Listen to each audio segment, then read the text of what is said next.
The sound of praise for your Sunday morning. The only one who could ever teach me.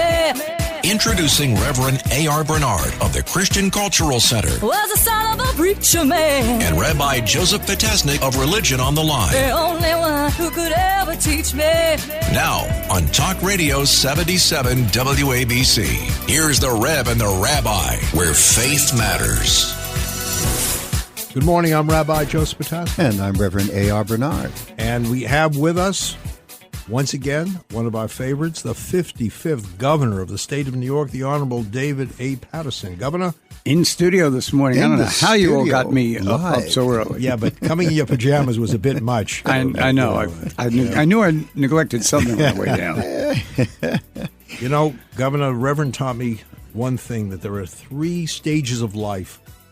You're young, you're middle-aged, and you're looking good.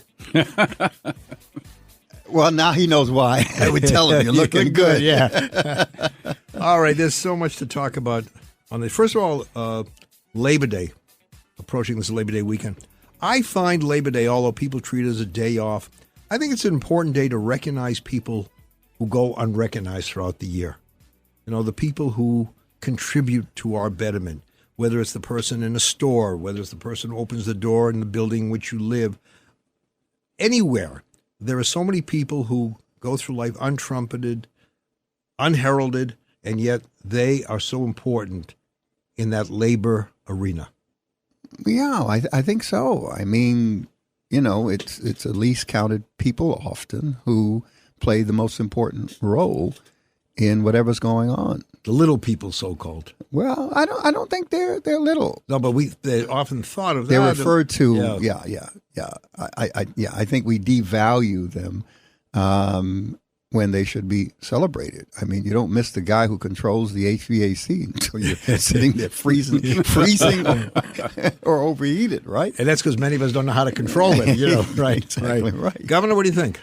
I think it also celebrates the struggle for fair labor, in the sense that up until certain points in our American history, you really had to work for whatever the price was. And that went back to sharecropper days, right after the Civil War. But now a lot of effort was made to make sure that, and there's still squabbles between labor and management, but I think we could all agree that the standards that are set for labor in this country now are as good as any other country in the world. I remember years ago there was an individual who came to synagogue every Sabbath morning, had some mobility issues, and he had a caretaker. And this woman would come with him to the synagogue, sit next to him through the service, and made it a point of learning the service. So she wasn't just there as a spectator, just watching him, but able to participate in a way that she could discuss with him parts of the service. And I said, wow, for her, it's not a job, it's a calling. What do they say? A career is what you get paid for. A calling is what you are made for. Right? And I think for many people, what they do, no matter what, I met a sanitation worker in Jerusalem. He said, I'm cleaning God's street. They look at life through a certain lens. It's so uplifting. I think we've lost that. The Puritans, when they settled, their definition for vocation was a calling, a summons from God to a particular role within society to contribute. So whether you're an educator, a lawyer, a doctor, you know, even a domestic engineer, if I may use that language, it was considered to be a calling from God, a job that you did and understood that you were using your gift, God-given gifts, talents, and abilities to contribute to the common good. And, of course, you were compensated for it because it had value in the marketplace. We've moved away from those definitions. You know, the Puritans, the Calvinists, they were a central part of the establishment of the United States and brought with it a certain way of thinking. But we've indeed moved away from that, Governor. I think I remember back, I guess I was a teenager, and I went out running one morning, and I got lost. And I'm running around, and I wind up running on the parkway, which was not a very good idea. But I thought that this road would lead me back to where I lived. And this policeman pulls over and tells me that I have to get off of the parkway. And I explained to him that if I get off the parkway, I'll even be more lost than I was before. And he talks to me for a minute. He says, you know what, just get in the back of the car. So I get in the back of the car. Now, as I'm riding, I'm holding my hands up so the other drivers can see that I haven't been arrested. And finally, I have him drop me off down the block from where I actually lived because I didn't want my family to see this. And I get out the car, and I'm walking back, and this other kid walks up to me and goes, what were you doing in that police car? I said, you saw nothing. Like I'm undercover or something. But the reason I told the story was this officer went out of his way to drive me about 10 miles just to do it and to make sure that I got home safely. And it was not something he had to do. He could have forced me to get off of that land area. And I think sometimes if we thought more about what we could do for others, we would feel better about ourselves. Wait a minute, that sounds familiar. Let's see. Do unto others before they do unto you, or was before it? Before they hurt you, you hurt them. Yeah. It's interesting. I was talking to a minister the other day about people applying for jobs, and I said, what I find telling is when someone is an applicant, and the first question he or she ask is, what is my day off? Right? What is my salary? If those are the first two questions, this is a job. This is not a calling for you. And interestingly, in Hebrew, the word for work is avodah. The word for service to God is avodah. Same word. Wow. So we believe that when you care about what you do, when you love your work, you stand a little bit higher. And I wish more people would take that approach. I think the dignity of work is something that we've lost, especially in our society. Unfortunately, too many want something for nothing. We want to work less and obtain more by working less. I think it's an expression of where we are as a society. When you became governor, when you became pastor, do you have a day off? I didn't. What is that? Exactly. I never knew what a day. Did you have a day off, Governor? Was this like an official day off? The governor's not working today? My day off was the day before I found out I was becoming governor. And that's the last day off I had for 3.5 years. By the way, Kamala has no reason to complain that she didn't have enough time to prepare. You had, 20 minutes? It was a very short period of time, believe me. Yeah. I was in my office, and they asked me to go to an event. They said the governor wasn't in Albany, and I went to the event. I came back. Then they called back, and they said, the cardinal is coming at 1:30 with all the bishops. The governor's still not here. We need you to cover that meeting. I said, there's no way I'm going to that meeting. And they said, why not? I said, because when a cardinal comes to see a governor, that's head of state to head of state. You can't delegate that meeting. And then I said, that would be as if the Queen of England came to Washington to see President Bush, and he was busy, so he sends Cheney. That doesn't work. And so eventually they told me what was really going on with the governor, and I don't think I've ever been so shocked in my life. But you were prepared for that, Governor. I mean, you don't necessarily expect what took place that put you in a position of becoming governor of the state of New York. But don't you have to, in the back of your mind, consider, even may anticipate the possibility that you have to step into that role? You know, Reverend, I wish I could tell you that was true, but they had this organization when I was lieutenant governor. Now, this has to be the most insecure organization that exists in this country. It's the National Lieutenant Governors Association. Okay. Now, what do you do when you're a lieutenant governor at the National Lieutenant Governors Association when all any of you do is what the governor tells you to do? And so I went to one of these organizations, and they had a former governor of, I think it was Idaho, and he wound up heading one of the agencies for President Bush. And he was saying every 2 or 3 years, a governor leaves office on average. I didn't think of it this way. And he said, so You've got to be prepared. You've got to think about exactly what you're going to do, who you're going to bring with you. You've got to know that. Well, I scoffed at it. I thought, listen, if he was from Pennsylvania or California or Illinois or Florida or New York, I would have listened to him. But our governor stayed. Nobody leaves in the middle of the term, and I was the next one that became governor. But that's a tough thing. Sorry, cutting you off, but that's a tough thing because you are in a position where you understand you have a certain role to support, whether it's vice president, whether it's lieutenant governor. So you have to be careful that you don't give the impression that you're trying to outshine, the boss or the individual that you are there to support. But you have to be conscious of the fact that things may happen. You may have to step into that. Rev, you and I have had this. We have the same reaction. Somebody will say to one of us, "How long did it take you to prepare that sermon?" You say, "Well, about 20 years." Yeah. Because we're always preparing. Right. We're all right. And I think even though you're not prepared to be the official governor, you're prepared to assume leadership because you're in a leadership role. Mm-hmm. Even if it's limited, you're still in a leadership role. So to go to the next step, it takes a little more internal courage, but I think you are prepared to a certain extent. Right, Governor? I mean, it wasn't like you were walking to something you didn't know anything about. That's right. I mean, I had watched the governor, and actually, to be fair to Governor Spitzer, he probably involved me in more things than he did than any other previous governor did with their lieutenant governor. He really let me come to everything.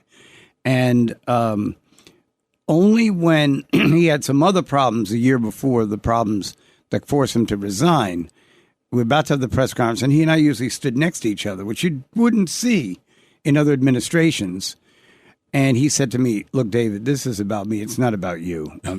Take a seat. I'll deal with it." And I always appreciated that. And by the way, had he not done that, I would have been less prepared than I actually was. Mm-hmm. Yeah. Mm-hmm. I got to ask you something, Governor. I was one who marveled at your State of the Union messages. Remember the governor up the... You didn't use the teleprompter, obviously. Did you memorize? I mean, how were you able to give that kind of lengthy presentation? You paused here and there, but you knew exactly where you're going to begin, middle, and end. I actually memorized it. I memorized 63 minutes of the State of the State address. Wow. Wow. And it was, I have obviously a disability that I was born with. But the Lord gave me a ability to memorize things. And at one point, I could recite 2,500 numbers of pi. I don't think I can do it now, but there was a time I could do it. Oh, wow. And I did it right here on WABC one time. Ask Sid Rosenberg. Yeah. But going back to the idea of having to step into a leadership role, I got in trouble. Matter of fact, Daily News misquoted me. Because when this happened, and Governor, you were stepping into the leadership role, there was a big meeting in Harlem. I don't know if you remember this, and it was there to support you in the possibility that you would continue in this role. And my statement was simple. I said, well, there are times when things take place in life, circumstances create an opportunity that if we're not prepared for, we have to quickly step up to it. And essentially that's what I said. Of course, they spun that and said that I was saying that Governor Paterson was not prepared, and that's not what I was saying. I'm saying that opportunity presents itself in many, many ways when circumstance situations come, and you've got to be ready to step up to it. I don't know if you remember that, Governor. I sort of remember, but don't worry, they were right. Well, no, but it's true. You know. At least he didn't say that after you assumed the role. Right, he exactly. did it before you assumed the role. No, and that's the opportunity to step up, to say, hey, you know what? I'm going to learn as much as I can, as quickly as I can about this role in ways that I may not have understood it previously, so that I can do what needs to be done. I think all of us recognize that life often takes dramatic turns that are totally unexpected. I don't have to tell you, Rev, the loss of a loved one. All of a sudden, you're assuming a responsibility that I don't know how you prepare for that, but you're able to go and say, look, this is now on me. This is now on on us. We have to raise our family, even when we have lost a loved one or loved ones. And I think all of us who go through and somehow face the wreckage of life realize that you may not feel you're prepared, but internally you have that inner strength, what we call the gevura. It's physical strength, koach, but as you get older, you need more spiritual strength. But we have that gevura, and we pray for that every day, so we can overcome, this impediment and somehow begin again. One of the sermons I've preached is the fact that life happens, situations come our way, circumstances come our way, and if we were to be told about it in advance, we would say, I couldn't handle it. Right. And yet when it happens, we go through it, and we're surprised at our resilience. We're surprised at our ability to adapt and adjust to a situation that would have essentially, in our own minds, took us out. But we didn't. We continue to shine. I think there are things inside of us that crisis brings out that we didn't realize was there.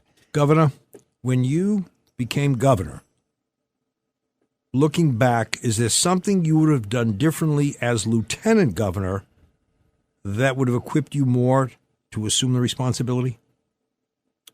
I think that, as I said before, that Governor Spitzer really let me in on his programs, his issues with the legislature. There I could clearly help him because I was once a member of the legislature.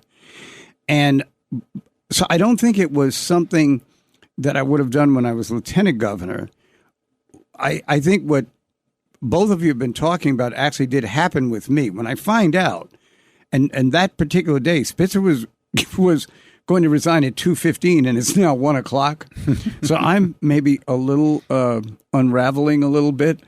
And I called up my wife, and I said, told her what was going to happen. And she said, is that true, David? And I said, no, it's an early April Fool's joke. It is true. And she said, so are you feeling a little upset right now? I said, I'm feeling a lot upset right now because they didn't even tell me until an hour before this happens. And she said to me, well, all I want to tell you is, not as your wife, but as a citizen, I can't think of anyone else I would want sitting there other than you. Mm-hmm. Now, that's a wonderful thing to say, from your spouse.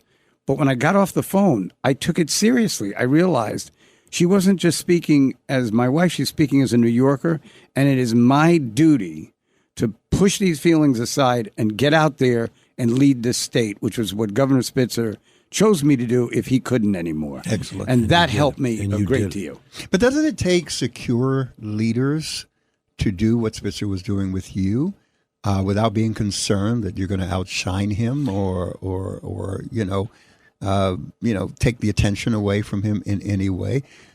Too often, leaders who are insecure, they would not allow a potential successor. You and I have watched that. Spaces. Yeah. You and I have watched that. Yeah.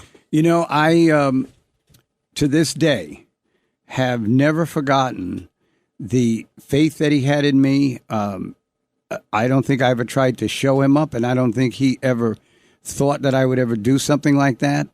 And, people have problems in their lives and that kind of thing, but I thought that was one of his real strong points. He was not afraid to have the person who would take office, if he wasn't there, tell him he thought he was wrong. And, we went at it a couple of times. But I think that actually was part of the training. Yeah. That I didn't realize at the time it was my training. Isn't that something about a leader? If you are a good leader, number one, you're not fearful about someone going to outshine you. You have a responsibility, and you want to surround yourself with the best. That's it right there. When I do leadership training, I do it for clergy and for corporate executives, right? And I teach the principle that insecure leadership is easily intimidated by competent subordinates. Strong, secure leaders surround themselves with the best. I was at an event in Washington, D.C. Guy gets up, I won't mention his name, but he gets up and he says, I'm just grateful to be here, just to share with you and talk about the success of my corporation. And I want you to know that, hey, I've got 5 PhDs. And I work hard for these PhDs, and I just want you all to appreciate that. In fact, I brought them with me, and he started inviting each one up on the stage. He literally did this. I thought it was a wonderful expression of his own security, because they actually worked for him. 5 individuals who were top executives on his staff, and they all had their PhDs, which he did not. But this is who he surrounded himself with. And, you know, another leadership issue, this is my favorite story that I ever heard about leadership. In 1963, when they were planning the March on Washington, and Dr. King was speaking with the other ministers, they were very upset that one of the ministers was gay, and that this could become an issue in the march. And Dr. King said, I don't think it's going to be an issue. And they said to him, if you don't change your position and still allow him to speak, we are not going to come to the march. And Dr. King said to them, then I guess it'll be a smaller march. Governor, we're going to go to a break, but when we come back, I'd like to discuss with Rabbi, and of course, something that I had shared before we went on the air, because there is an election coming up for President of the United States. There's a lot going on around that. But at the end of the day, what has been observed is that people vote their concerns first and then their values. I'd like to unpack that with you when we return from the break. So we'll be back with more of the Rev and the Rabbi right here on 77 WABC. So stay tuned.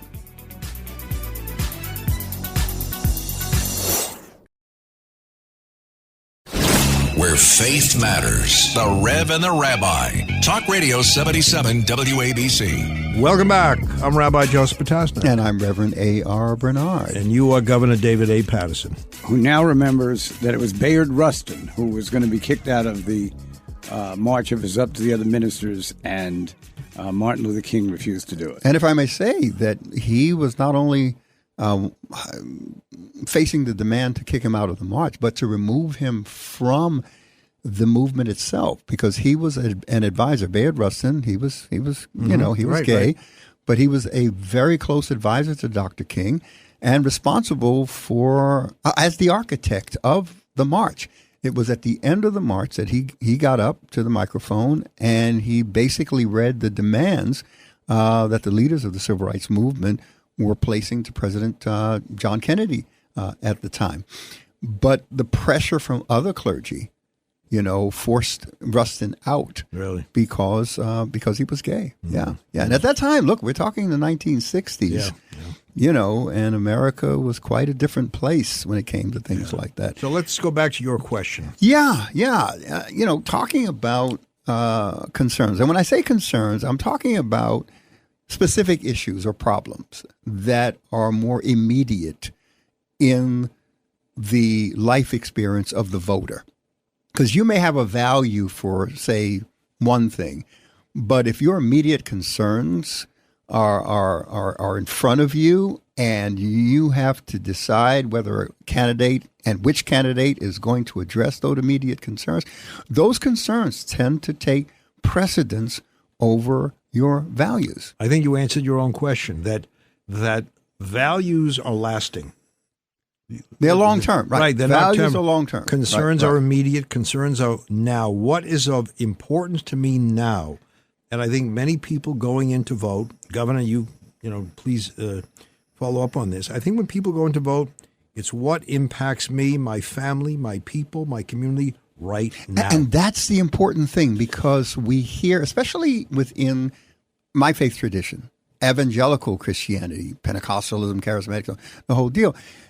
Pastors are saying, vote your values, vote your conscience, and when they say vote your values, okay, what are my values?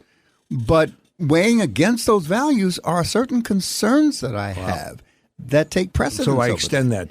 You know that moral integrity, moral behavior, values. It's a value. It's a value. It's a value. And yet, when many go to vote, they're ready to overlook or make it a subordinate. Right. Right? They subordinated And the values to their concerns. Right, Governor, what do you think? Well, when they voted for you, they had both the value and the concern. I know that. But Governor, what do you think about it? Because look, those are the questions that we've been raising with, let's face it, the Trump administration, the first one.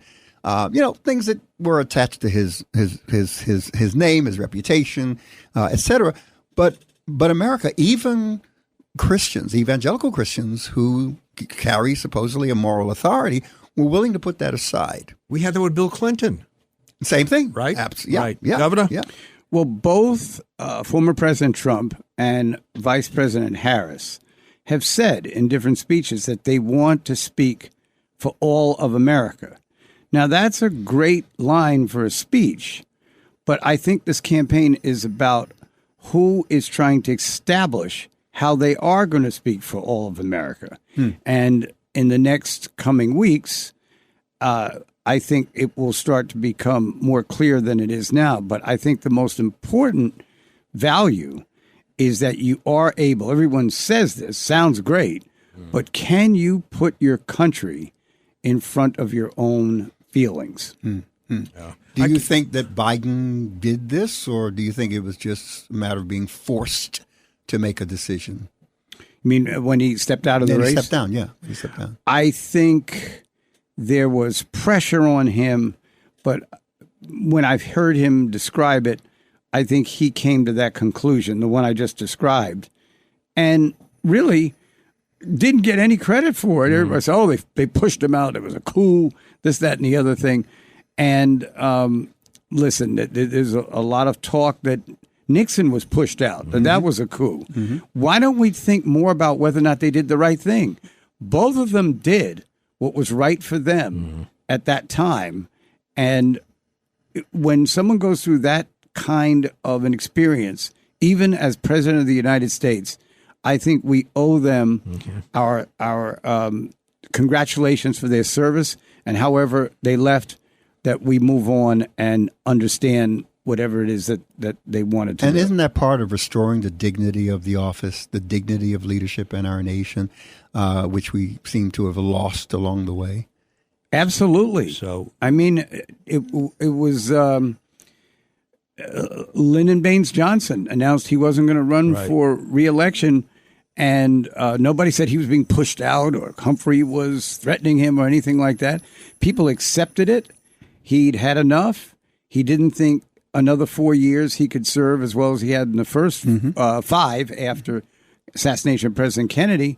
And America moved on to the candidates of 1968. We didn't spend all this time gossiping about how he made the decision to leave. And we didn't think less of the person who did that. We thought more of the person because he put country first. I want to ask you something. You mentioned about disability before. I was so angry when there were those who made fun of Governor Walz's son.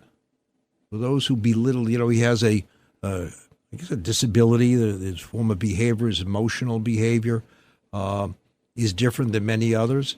And it was Ann Coulter who made a comment about it, mocked it. I remember years ago with John Fetterman running an election. There was some who said you're electing a vegetable, all right? And what infuriated me was we are so divided that if a member of your party makes that kind of belittling statement, there are those who won't stand up to it if it comes from your side. If it comes from the other side, it's very easy to point the fingers. How dare you say something like that? But when it's from your own, and I find that to be very, very hypocritical, right? Do you find that, Governor, that we only point a finger to the other, but not a finger to our own? Some of these people who point the fingers should know that they don't know that they're not going to wake up tomorrow with the same problem. Right. And hopefully they don't have to go through that to learn something about compassion that they don't seem to have now. Now, I got it a little bit when I was in office from Saturday Night Live, and it wasn't that they were making fun of me. I can make fun of myself. But the reality is they were trying to equate my service. I was bumping into walls and couldn't read speeches I was supposed to have and all this stuff. And what I didn't like is that there are a number of disabled people in this country who would sit there and watch these Saturday Night Live episodes and realize, you know, as much as they're laughing now, when I go in there for a job, a little bit of that is going to stick. And finally, I refused to go on Saturday Night Live. And this friend of mine, just as I'm leaving office, said, listen, David, you fought with them for 3 years. Go on and be yourself. So I went on and I said to them, you all made so much fun of me about being blind that I forgot I was black. Didn't they apologize? Yes, they apologized in that episode. Wow. Look, you find on the other side, you find those who said, on the left, they referred to Josh Shapiro as Genocide Josh, right? Genocide Josh, you know, as if to say, here's someone who favors genocide, just this kind of insulting language. And I didn't see those on the left criticize. They don't criticize their own. We find it easy to find fault with the other, but not when it comes from our own community. I think that's a product of how deeply divided we are as a nation, as a society, how polarized we are. But I will enter a ray of hope here in this conversation. What's happening in social media now is when personal attacks are taking place, a lot of the individuals who are in social media, on social media, are now coming to the defense of those who are being attacked personally. So maybe we are beginning to recover from our deficiency of empathy. I sure hope so, Reverend, because this anti-Semitism, which is an invective that seems to be striking an elected official who's Jewish, a store owner who's Jewish, a real estate developer who's Jewish, or just a person that sells real estate, no matter what you do, there seems to be this real anger, almost as if any of these people had ever done something to the people who are attacking them personally.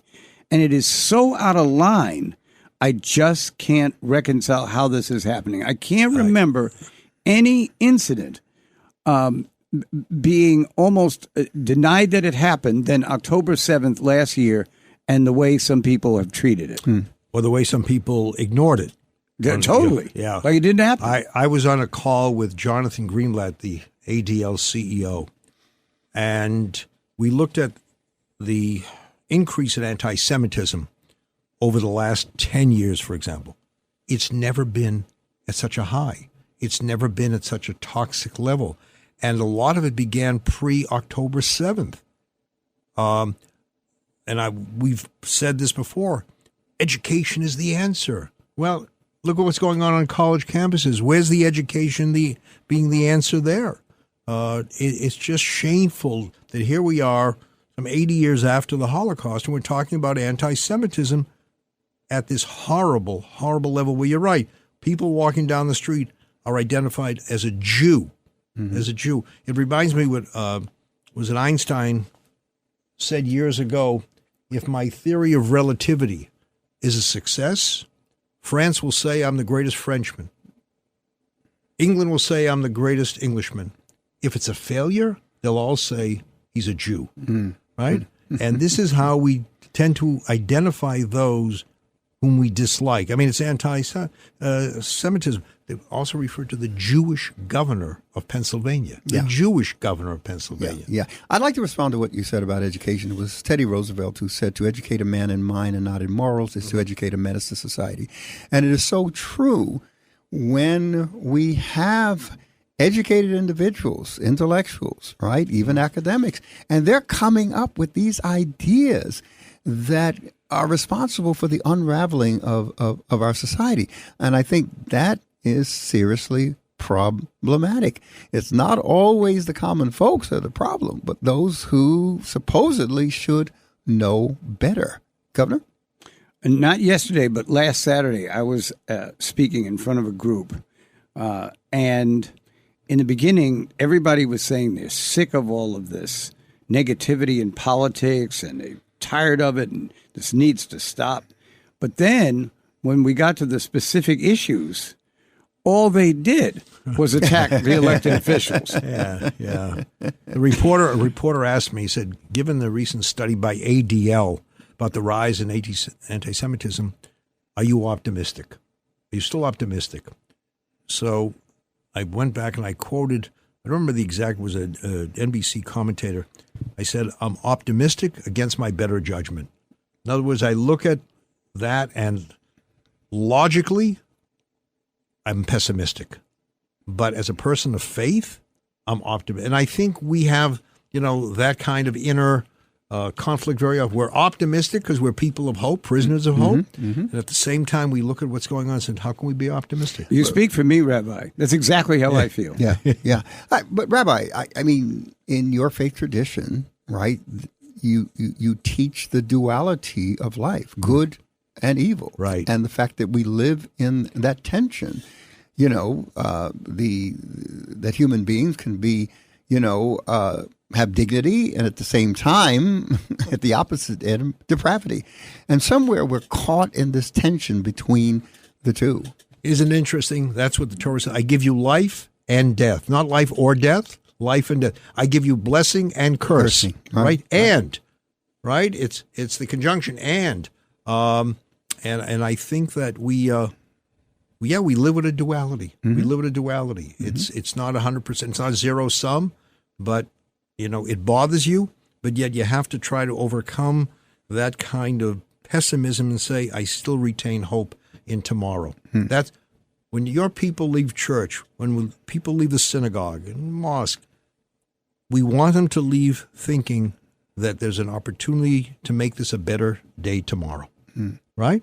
Yeah. Otherwise, what is it all for? We give hope. I mean, even the Old Testament prophets, the Old Testament, the Old Testament prophets, when they analyzed the spiritual, moral, political, and social condition, they spoke a word of judgment, but they also spoke a word of hope that was greater than the judgment.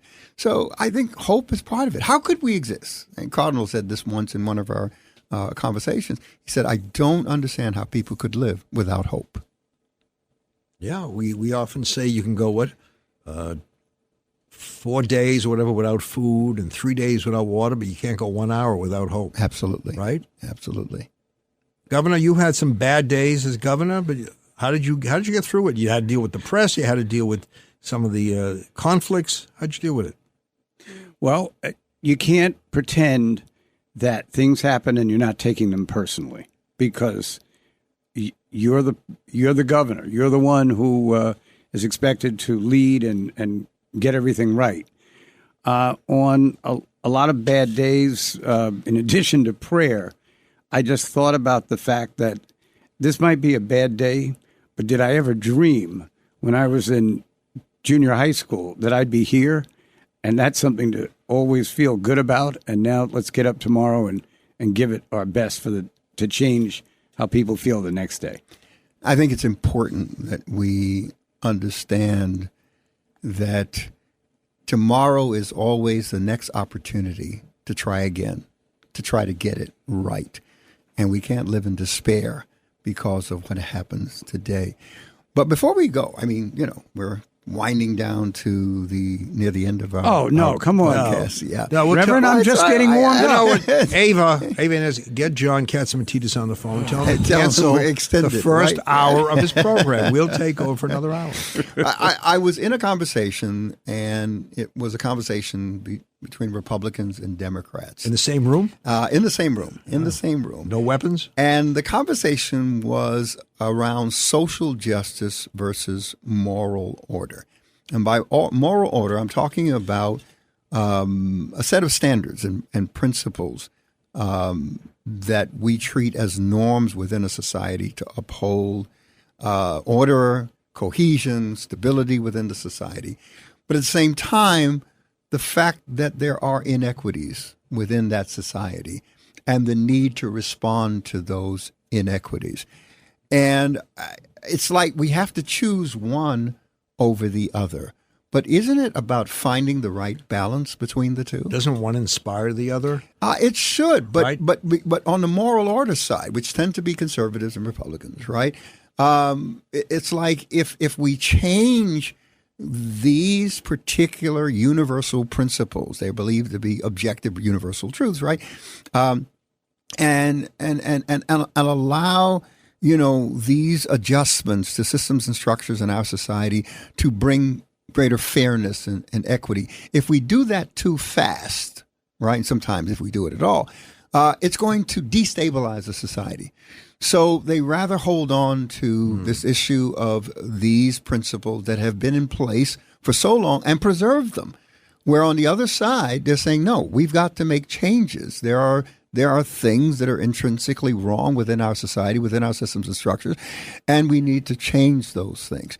And that really is the tension between the two political sides and those who are looking at it ideologically. Yeah. Reverend, that goes all the way back to the Constitutional Convention that a new country was, and the Declaration of Independence, where originally slavery was described as the greatest woe to mankind, but because of a coalition of New England slave traders and Southern planters, that line did not make it to the final version of the Declaration. And what they were basically saying is, one of these days we'll address it, but it's not going to be today. Right now we want to address the major issues as we see it of separating ourselves from England and becoming an independent country. Concerns versus values. Yeah. Concerns taking the priority. And I have to tell you this. You speak of social justice, and there's a part of me that I always get a little bit upset when I hear, because tikkun olam is the phrase in Hebrew. Matter of fact, we use it so often. Somebody once said to me, how do you say tikkun olam in Hebrew? Because it's become part. It's become part of our vocabulary. But for Jews, one of the things that I find disturbing, if I can criticize my own, is that we spend a lot of time reaching out and helping others and trying to bring, fairness to others. Very often, we overlook our own. In other words, we're very committed to marching for others. I see people who will come to demonstrations for climate change, for a host of issues. But when it comes to anti-Semitism, when it comes to the hostages, many of those people are missing. You're talking about Jews. Jews. I'm talking about Jews. Missing. Yeah. In other words, they don't. From standing up for Jewish people. Exactly. Jews for Jews should be a lot more, like at the march, it'll be a lot smaller. It should be much bigger, but too many are, I think they see this need to help others as surpassing the need to help their own. Well, the criticism to that is that it ends up with ethnocentrism and a divorcing away from, the majority society and regarding you and your cause above the cause of others. But Abraham. Because remember, we come from the 60s, right? And in my neighborhood, Bed-Stuy and Bushwick, Brooklyn, it was about black power and uniting around, black identity. And yet you look back and say, well, they were too ethnocentric. But look at Abraham. Abraham was told to be particular and to be universal. He pleaded on behalf of cities that were being destroyed. He pleaded on behalf of his own family, that you have to be able to integrate both, that you don't become ethnocentric, that you be committed to your own people, but concerned about the welfare of other people. And that shouldn't be conflicting. There has to be a place for this one, and there has to be a place for that one. But you don't sacrifice your own just for the others. Governor? Did you have that when you were governor? Obviously, you had to make decisions that benefited your own and, the conflict between others and own? I made decisions that benefited my own sometimes, and it was treated sometimes as if I didn't care about anyone else. But I think that I was able to close a $40 billion budget gap over 3 years that affected everybody. And so I united the whole state. They all couldn't stand me. There's a wonderful saying in Yiddish that Ava often quotes. It says, the cat loves fish, but doesn't want to get its feet wet. There are many things we want, but we don't want to take that step Right. to In get order there, to achieve it. right? Okay. And I think what we learned from Labor Day is that you want to get to a certain place, you got to labor. You know, it takes struggle, it takes pain, but if it's that important to you, it's worth it. And that's the way to wrap a show. Did you hear that? Labor Day, the whole connection that he makes. He's brilliant. This guy. Yeah. By the way, isn't it interesting that Labor Day is a day off, right? It's a day, Labor Day exactly is a day right. for no labor. That's what it's all That's about. how we It's roll here in the United how- States. Come on. But I think maybe like all the other holidays, take some time to think about how we got here, and we got here because there are people who weren't afraid to get their feet wet. They didn't stand on the sidelines and point a finger for others to do it. You have to assume that, in a sense, that leadership role. Governor, you did it. Weren't given a lot of notice, but you did it well. Thank you so You weren't much. afraid. You weren't afraid to do it. You, Rev, over the years, I've seen you in some very trying situations, and yet you didn't say, I'm walking away from this. This is my responsibility, and I'll fulfill it. And I think of my parents, came to this country, lost children, lost so many other loved ones, and said, we're proud to be in America. We love this country, and we want to do as much as we can for America and for our people. Hey, I am America. I'm an immigrant, came here, settled down, got my citizenship. And, for me, this is the greatest country in the world. Yeah, we agree on that. And I must say, as a guest today, this is one of the greatest shows in the world. The two of you do it. What do you mean? What do you mean? One of the greatest shows? This is the greatest show that I listen to. And stand corrected. I would do anything for the rabbi, and I love the Reverend so much, I got married on his birthday. Come on. Come on. That's the magic day.